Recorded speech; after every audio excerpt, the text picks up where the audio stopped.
ফেনী দাগনভূঞায় যৌথ বাহিনী অভিযানে উপজেলা ছাত্রদলের সিনিয়র যুগ্ম আহ্বায়ক আশরাফুল হাসান জাবেদের ঘর থেকে দেশীয় আগ্নেয়াস্ত্র, ককটেল তৈরির সরঞ্জাম, মাদক সেবনের সরঞ্জাম ও 2 রাউন্ড বুলেট উদ্ধার করেছে সেনাবাহিনী।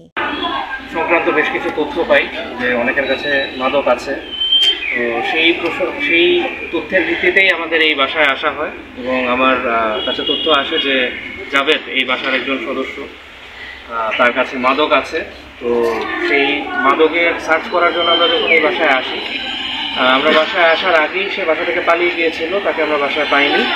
তবে তার বাসায় যাওয়ার পর তার ঘর থেকে আমরা এখানে সামনে যে তথ্যগুলো আছে, এই তার বিছানার পাটাতনের নিচ থেকে এই যে এগুলো পাওয়া গিয়েছে। প্রথমে আমরা পেয়েছি একটা দেশীয় আগ্নেয়াস্ত্র, তারপর পাওয়া গিয়েছে একটি পিস্তলের 9mm বুলেট, তারপরে পাওয়া গিয়েছে একটি শটগানের সীসা বুলেট, এবং এছাড়াও ককটেল তৈরির জন্য যে প্রয়োজনীয় জিনিসগুলো প্রয়োজন হয়, ককটেলের সরঞ্জামাদি আছে, বডি আছে, কিছু বারুদ আছে, স্কচ টেপ আছে, এবং এটা ছাড়াও ধারালো কিছু অস্ত্র।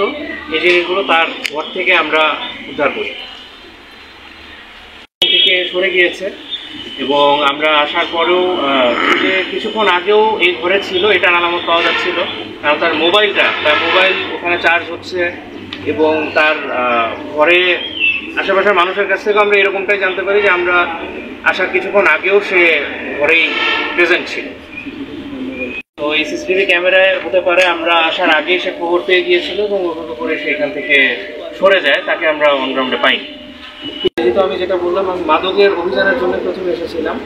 ডিএনসির সদস্যরা আমার সঙ্গে ছিলেন, ডিএনসির সদস্য সহ আমরা এখানে আসি। সেটা ছাড়াও এসিডেন্ট ছিলেন এবং আমরা যখন এই অত্যন্ত দ্রুততার সঙ্গে পুলিশ সাহেব চলে আসি, তো সামগ্রিকভাবেই আমাদের সবার সার্চিং ওনারা আসার পরেও আমরা ফাইনালি